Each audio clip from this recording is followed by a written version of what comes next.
Una vez que centremos el análisis en la invasión del Ecuador, del gobierno ecuatoriano a través de la fuerza pública, en la embajada de un país como México, a partir de eso preguntémonos, ¿tiene o no responsabilidades políticas la canciller Gabriela Sommerfeld?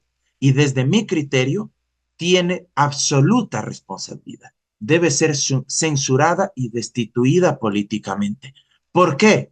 Porque si la canciller, que es quien maneja las relaciones internacionales del país, quien tiene que asesorar al presidente de la República, mucho más en este tipo de acontecimientos, por sentido común, por lógica, se supondría que ella, antes de que se perpetre un acto tan salvaje, un acto que viola convenios y tratados internacionales, que violentó la Convención de Viena respecto a la figura jurídica del asilo político. Si es que ante esos acontecimientos la canciller no fue capaz de al menos decirle al presidente, vea, señor presidente, lo que usted va a hacer es ilegal, nos va a meter en un problema a nivel internacional, nos van a demandar ante la Corte Internacional de Justicia, vamos a tener que gastar en abogados,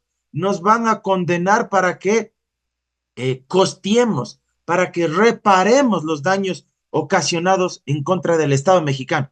Si la canciller nunca dijo nada de eso, al menos, pues bueno, si eso no significa incumplimiento de funciones, que es la causal específica que señala el artículo 131 de la Constitución, bueno, pues entonces, ¿de qué hablamos?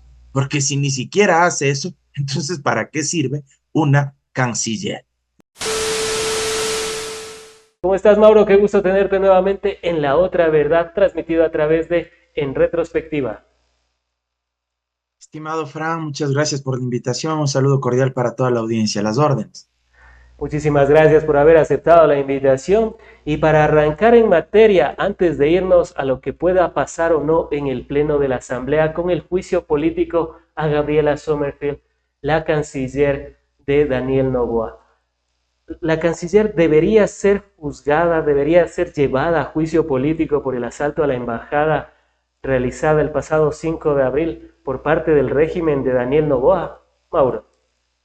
Mira, el juicio político en contra de Gabriela Sommerfeld, para dejar claro este asunto, no tiene que ver por una persona.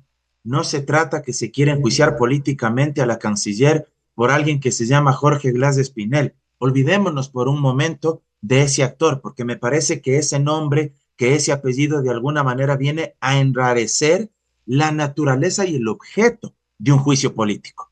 El juicio político en contra de la canciller tiene relación por la invasión abrupta, violenta, en contra de una embajada. Saquemos del juego y del debate el nombre y el apellido de una persona. Entonces, una vez que centremos el análisis en la invasión del Ecuador, del gobierno ecuatoriano a través de la fuerza pública, en la embajada de un país como México, a partir de eso preguntémonos, ¿tiene o no responsabilidades políticas la canciller Gabriela Sommerfeld? Y desde mi criterio, tiene absoluta responsabilidad. Debe ser censurada y destituida políticamente. ¿Por qué? Porque si la canciller, que es quien maneja las relaciones internacionales del país, quien tiene que asesorar al presidente de la República, mucho más en este tipo de acontecimientos, por sentido común, por lógica, se supondría que ella, antes de que se perpetre un acto tan salvaje, un acto que viola convenios y tratados internacionales, que violentó la Convención de Viena respecto a la figura jurídica del asilo político. Si es que ante esos acontecimientos la canciller no fue capaz de al menos decirle al presidente, vea, señor presidente, lo que usted va a hacer es ilegal, nos va a meter en un problema a nivel internacional, nos van a demandar ante la Corte Internacional de Justicia, vamos a tener que gastar en abogados, nos van a condenar para que costeemos, para que reparemos los daños ocasionados en contra del Estado mexicano. Si la canciller nunca dijo nada de eso, al menos, pues bueno, si eso no significa incumplimiento de funciones, que es la causal específica que señala el artículo 131 de la Constitución, bueno, pues entonces, ¿de qué hablamos? Porque si ni siquiera hace eso, entonces, ¿para qué sirve una canciller? Yo creo que tiene que ser censurada, pero claro, no estamos hablando aquí únicamente de un tema jurídico, sino de un tema político, porque el mismo artículo 131 de la Constitución señala que para la censura de un ministro o ministra de Estado, es el caso de la canciller, se necesitan 92 voluntades en el Parlamento. Es decir, mayoría calificada, los 2/3, 92 de 137 legisladores, pues evidentemente es bastante complicado de lograr porque no hay claramente ni siquiera una mayoría absoluta, es decir, algún bloque que tenga 70 votos, peor todavía 92, que es lo que se necesita para lograr este objetivo. Y con respecto al incumplimiento de funciones, ya nos has dado unas luces al respecto. Y sobre el conflicto de intereses, ¿se está añadiendo este tema se está haciendo por incumplimiento de funciones y se le añade el conflicto de intereses que podría tener Gabriela Sommerfeld? Y al respecto sobre su pasado laboral en la empresa Aerogal y Avianca, esta última con vuelos a suelo mexicano. Mira, hay que entender dos cuestiones. Por un lado, el artículo 131 de la Constitución habla de la posibilidad de enjuiciar políticamente por el incumplimiento de funciones. Creo que esto ha quedado absolutamente claro. Totalmente. Repito, quiero ser enfático. Si la señora canciller fue incapaz de, al menos por comedimiento, porque aquí no nos vamos a hacer los locos, ni nos va a querer ver la cara de decir, es que yo no supe, porque eso fue lo que ella dijo cuando se dio la invasión a la embajada mexicana. Ahora ya ha cambiado el discurso y ahora trata de justificar más bien la invasión a la embajada, diciendo que eso era amar a la patria, que eso es ser patriotas, en fin, o sea, ahora ya no dice que no ha conocido de eso, porque en un primer momento recordarás tú ante los distintos medios de comunicación y me quedó grabada sobre todo una intervención en Teleamazonas. Ella dijo que no ha sabido, que ella no supo. Bueno, si una canciller ni siquiera conoce lo que van a hacer semejante barbaridad en una embajada, bueno, pues entonces significa que es un cuadro pintado en la pared. Sí, de simple, no quiero ser peyorativo, pero entonces, ¿para qué está la canciller? Claro. Digamos que es la fuente confiable para poder actuar en materia de relaciones internacionales a nivel diplomático. Pero luego tú tienes otro componente por fuera del incumplimiento de funciones, que son más bien, si tú quieres, para usar una metáfora, añadidos, extras, que le vas colocando en el plato, por llamarlo de alguna manera, que vienen a significar circunstancias que generan también desconfianza, que desacreditan políticamente a la canciller y que también pueden ser considerados por parte de los legisladores para tomar una decisión. ¿Por qué? Porque la Corte Constitucional ha señalado con absoluta claridad que en el caso de los juicios políticos en contra de los funcionarios previstos en el artículo 131 de la Constitución, estamos hablando de procesos que no son jurisdiccionales, es decir, palabras más simples, que no se trata de juicios ordinarios que tienen que sustanciarse ante jueces y juezas comunes de la función judicial, sino que los juicios políticos tienen una naturaleza, como su nombre mismo lo dice, política, y que los legisladores incluso pueden adelantar criterio y que eso no invalida la decisión final. ¿Y por qué pueden adelantar criterio? Precisamente porque son representantes electos mediante el voto popular. Y además la Corte ha dicho en sus dictámenes que los legisladores actúan bajo criterios de subjetividad y de oportunidad. Es decir, que no necesariamente pueden hacer valoraciones solo y únicamente sobre lo que se ha puesto en la solicitud de juicio político, sino que también pueden hacer valoraciones desde su criterio personalísimo. Y si es que el legislador considera que ese funcionario ya ha perdido toda confianza, que ya no es apta para ejercer ese cargo, que ya no cumple sus funciones y sus tareas de manera adecuada, pues más allá de lo que se haya puesto en la solicitud de juicio político, los legisladores pueden votar a favor de la censura y de la destitución. Por eso, y aquí una crítica constructiva, yo me mantuve y me mantengo en que Wilman Terán debía ser censurado políticamente, aunque no se hayan puesto otras cosas en la solicitud de juicio político, precisamente por estos argumentos que yo te acabo de plantear y que no los digo yo, los dijo la Corte Constitucional en su momento, por ejemplo, en la sentencia, en el caso del exalcalde Jorge Yunda y en otros dictámenes relacionados precisamente a la figura del juicio político. Con esto cierro. En el caso de Guillermo Lazo, ahí la Corte diferencia. Y ahí dijo, vean, cuando se trata de presidente y vicepresidente, ahí sí efectivamente tiene que versar únicamente sobre las causales establecidas en el 129 de la Constitución. Pero cuando se trata de otros funcionarios, opera las circunstancias y las valoraciones subjetivas que yo te acabé de describir hace un momento. Perfecto. Y en torno ya a lo que pueda llegar a pasar, tenemos en consideración que la Comisión de Fiscalización no tuvo los votos suficientes y ahora va a pasar al Pleno de la Asamblea. Sin embargo, algunas bancadas ya se han manifestado, entre ellas el Partido Social Cristiano, Construye, obviamente ADN, el partido oficialista. Mauro, ¿se salvará a la canciller Gabriela Sommerfeld por el asalto a la embajada realizada el pasado 5 de abril en Quito, Ecuador, a la embajada mexicana? Mira, Frank, yo creo que el juicio político sí va a llegar hasta la etapa en que la canciller deba comparecer a la asamblea y le interpelen la asambleísta Yajaira Urresta. No recuerdo si solo ella firmó la solicitud o si estuvo acompañada de otro legislador, pero digamos en un primer momento ella como interpelante, y yo creo que va a llegar hasta esa etapa. Tú me dirás, bueno, si no hubo los votos para aprobar el informe que recomienda el juicio político, ¿cómo vamos a llegar a esa etapa?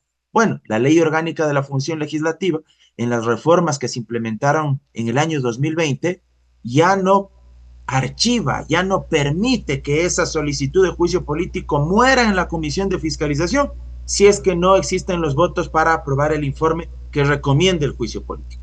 Si no hubo los votos para esto, como en efecto sucedió, se traslada lo resuelto hacia el Pleno de la Asamblea Nacional y el Pleno, mediante mayoría simple, puede decidir si es que efectivamente quieren que esto avance hasta el juicio político en el Pleno de la legislatura.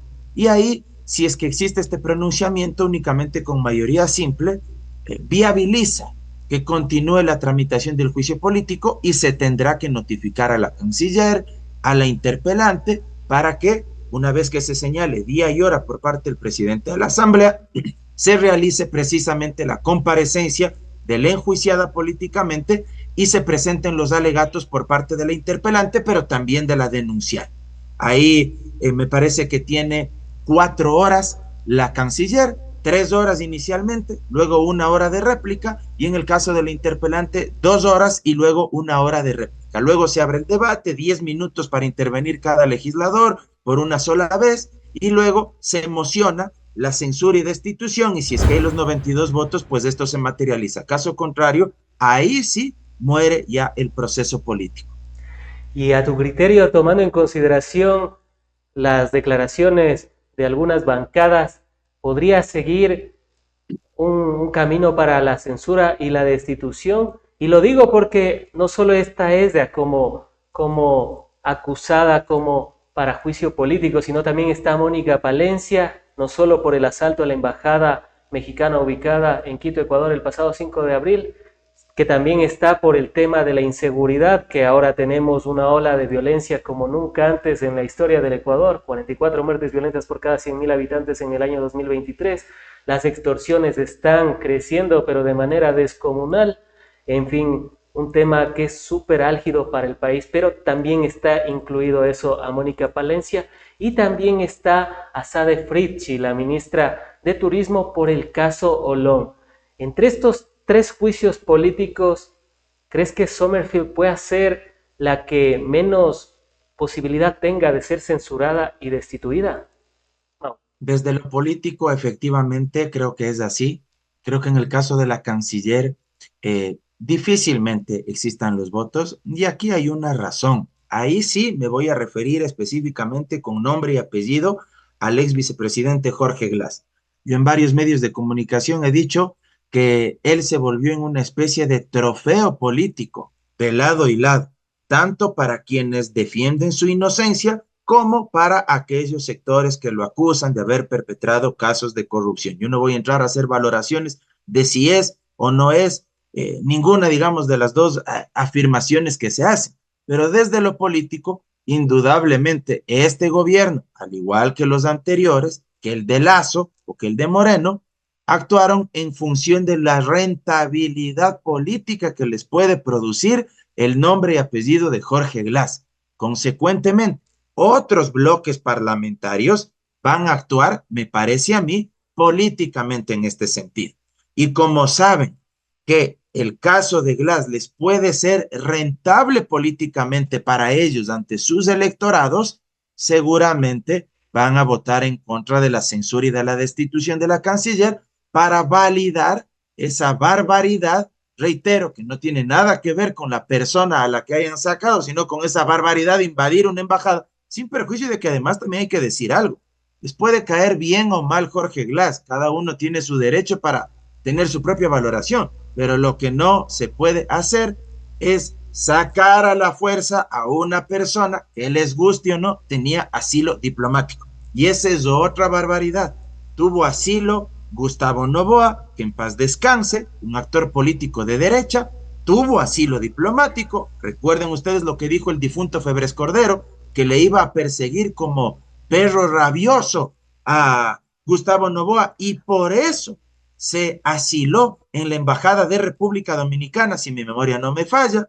Tuvo asilo diplomático Abdalá Bucaram, probablemente uno de los personajes políticos más polémicos de nuestro país. Tuvo, digamos, un resguardo en la Embajada de Brasil el expresidente Lucio Gutiérrez, y así otros actores políticos. Mawad está refugiado, escondido en Estados Unidos, es decir, actores políticos de distintas corrientes ideológicas, y a ningún gobierno en su momento se le ocurrió invadir una embajada. Ni siquiera a la dictadura de Pinochet se le ocurrió hacer semejante barbaridad. Ni siquiera a Maduro, tan criticado, me incluyo yo también en muchas de las críticas, ni siquiera a Maduro se le ha ocurrido invadir la embajada de Argentina para extraer de ahí a Corina Machado o a otros actores políticos de la oposición venezolana. Bueno, aquí estarán, perdón, tan mal de la cabeza algunos que validan hasta estas arbitrariedades que, repito, ni en las dictaduras latinoamericanas se ha visto que ejecuten este tipo de cosas. Y justo lo de la embajada de Venezuela también, la embajada ubicada en el país Venezuela, la embajada argentina también era una de las preguntas, pero ya las has respondido. Mauro, ya que tocamos el tema de Jorge Glass, México pidió nuevamente el salvoconducto para el ex vicepresidente y perseguido político Jorge Glass.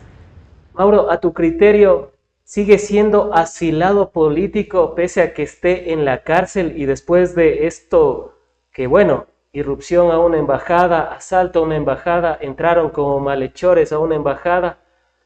Hay muchos calificativos para lo que pasó, pero el hecho ya está. ¿Cómo está la condición de Jorge Glass, asilado político, y qué decir frente al pedido de México de otorgarle el salvoconducto? El asilo político está vigente porque no lo ha revocado el Estado mexicano. Y eso hay que tenerlo presente. Tan Entonces sería el vigente primer está asilado que político que está en una cárcel. a eso quiero llegar.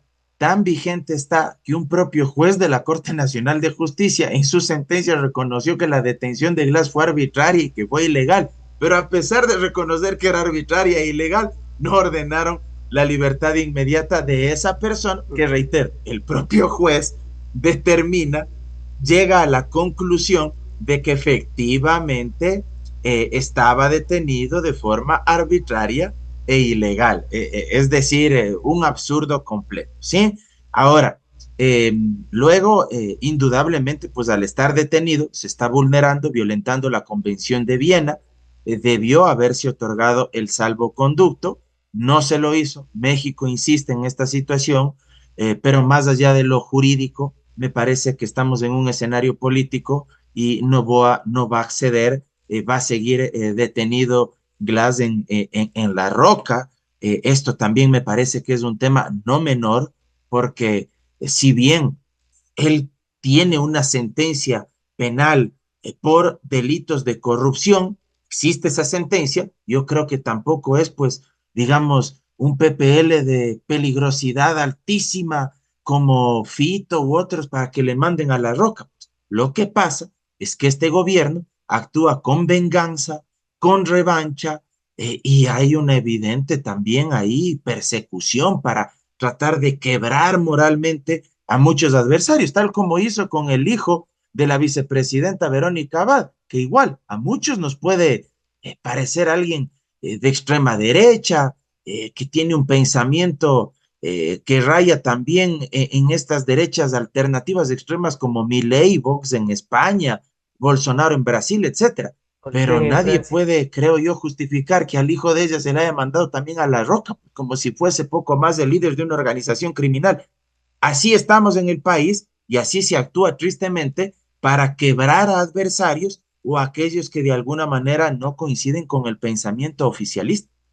¿Y qué decir al respecto? Porque después de la detención de Jorge Glass, después de que asaltaron la embajada mexicana ubicada en Quito, Ecuador, el pasado 5 de abril, la Corte Nacional de Justicia efectivamente dijo que fue la detención arbitraria e ilegal. Sin embargo, pocas semanas después se retractó y dijo que no fue ilegal y arbitraria. Mauro, esto en un país de derecho que respeta las leyes, ¿es posible cambiar de opinión tan frágilmente?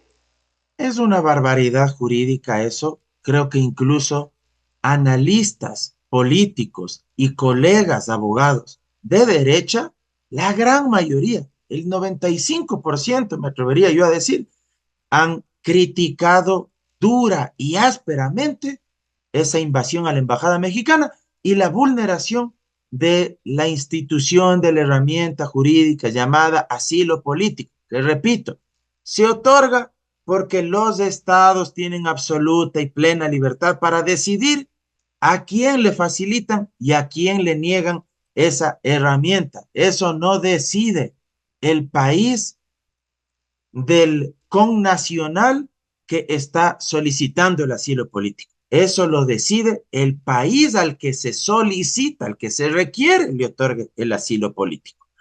Y si no les gusta, pues tendrán que esperar que algún momento se haga una reforma a la Convención de Viena y que todos los países suscriptores de la misma pues ratifiquen eso y decidan aprobar, pero mientras tanto eso está vigente y precisamente sirve, entre otras cosas, para evitar conflictos de esta naturaleza que puedan escalar incluso a otros niveles mucho más profundos y radicales entre los estados. Para eso sirve el derecho internacional público y en general el derecho y también la política, para procesar los conflictos civilizadamente, no para actuar con brutalidad como actúa el gobierno nacional en este caso. Sabemos que el gobierno de Ecuador ya negó la solicitud y bueno, los argumentos ya están más que aclarados. A propósito de Verónica Abad y de la comparecencia del día de ayer, aprovechando los minutos que nos quedan, ¿cuáles son tus impresiones sobre las acusaciones y sobre la comparecencia en sí misma de Verónica Abad, la vicepresidenta, que le ha resultado incómoda a Daniel Noboa? Bueno, primero creo que hay que ratificar algo que a veces la gente se olvida. ¿Quién designó a Verónica Abad como vicepresidenta de la República, como candidata? Pues el mismo Daniel Noboa. Es decir, creo que el primer gran responsable de cualquier problema o conflicto interpersonal que existe entre ambos, me parece que es él. Él le propuso que sea candidata a la vicepresidencia. ¿Acaso que la señora le ha puesto un revólver en la cabeza o le ha obligado? Él la buscó y él la planteó para que sea su binomio. Segundo, creo que es evidente que más allá de que la señora tenga posiciones de extrema derecha, aunque yo creo que esta fea y dura experiencia le habrá hecho reflexionar en un montón de cosas y de formas de pensar que ella tenía en el pasado, más allá de que podamos criticar, reitero, sus expresiones, es indiscutible que ella es víctima de violencia política de género. Si es que un presidente a medios internacionales se ufana, se burla, saca pecho y dice que si bien él le mandó a Israel, pero que también pudo haberle mandado a la Antártida si es que esa era su decisión. Bueno, si eso no es violencia política de género, si eso no tiene como objetivo disminuir, infravalorar, someter a esa persona a sus designios porque está abusando de su poder, bueno, pues entonces, repito, ¿qué se puede entender entonces por violencia política de género? Si él a medios nacionales en un enlace radial afirma muy suelto de huesos, cuando le preguntan que qué va a suceder cuando a ella le toque asumir la presidencia de la República, cuando Noboa saque licencia sin remuneración para hacer campaña, y él responde con total desempacho, dice, tranquila, tranquilos, que ella solita va a irse. Bueno, si esa no es una amenaza frontal en contra de Verónica Abad, bueno, pues creo que ¿qué más podemos esperar para que ello se configure? Y luego me parece que la señora Abad está tratando, en su legítimo derecho, de defenderse, de usar los distintos canales comunicacionales, pero también institucionales como la Asamblea, para contar su verdad. Y ese es un derecho que nadie le puede negar, porque si además le han prohibido incluso que dé declaraciones, pero fíjate tú a dónde han llegado. Hubo comunicados, hubo cartas que le enviaba la canciller Sommerfeld, siendo subalterna de la vicepresidenta, porque en el rango jerárquico, evidentemente, claro, un ministro de Estado no está pues por encima de la segunda mandataria, más allá de que quien los designa como ministros y ministras es el presidente.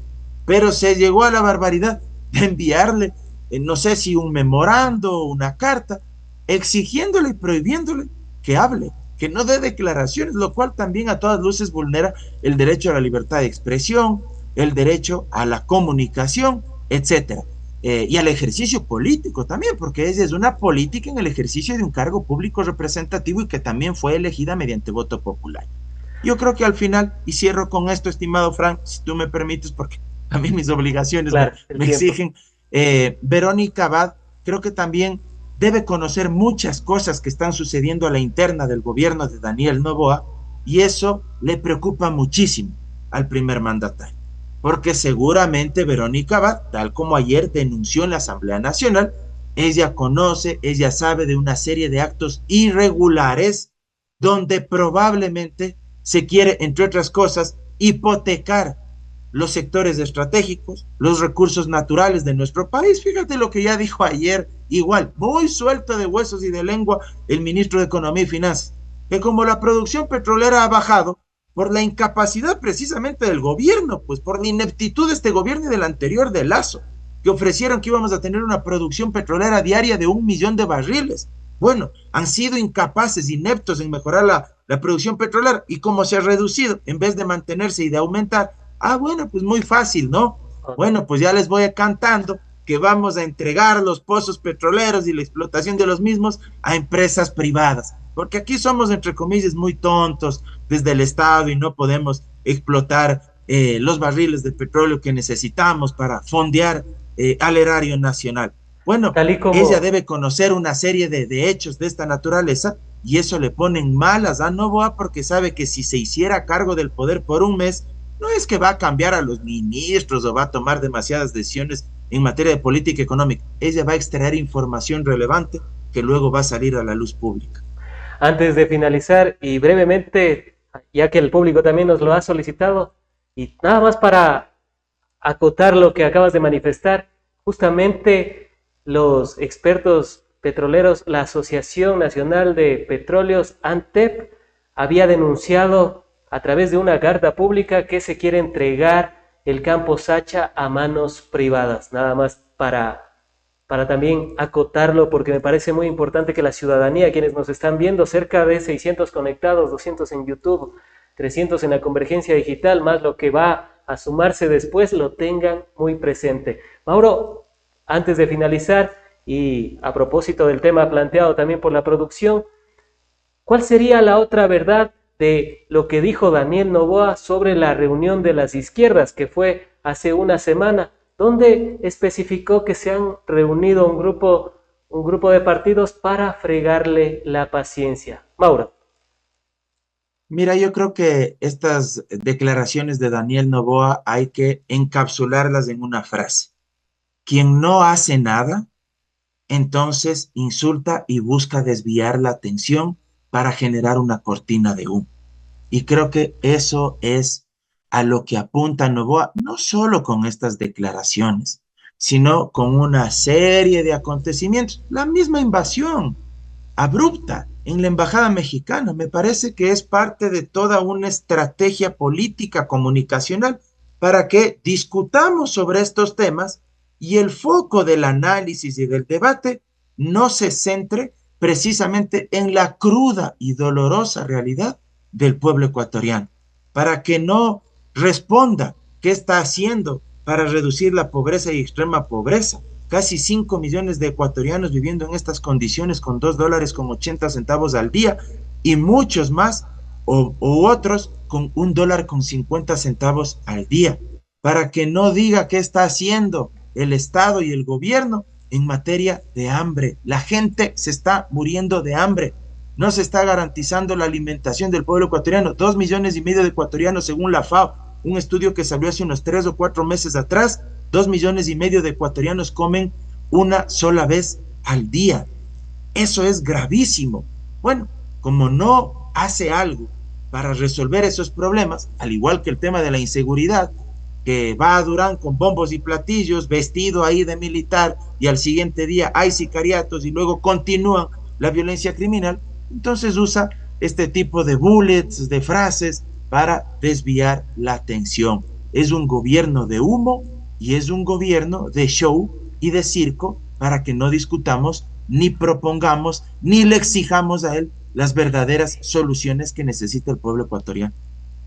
Han sido las apreciaciones de Mauro Andino, jurista, académico y analista político, a quien como siempre agradecemos por haber estado aquí en La Otra Verdad, transmitido por En Retrospectiva. Seguros de contar con tus análisis en futuros programas de la coyuntura nacional e internacional.